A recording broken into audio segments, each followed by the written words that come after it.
भोजपुरी के superstar money महाराज actor आज jail के अंदर हैं,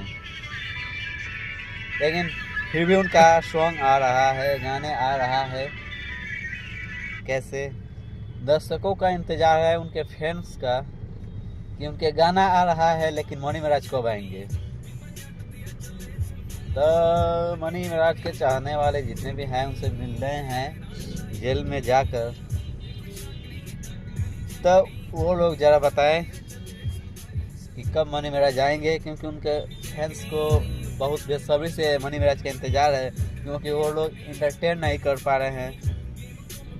एक भोजपुरी का उभरता हुआ सितारा थे वो, लेकिन कुछ साजिशों के तहत उनको फंसा दिया गया, जिसकी वजह से आज वो जेल के अंदर है।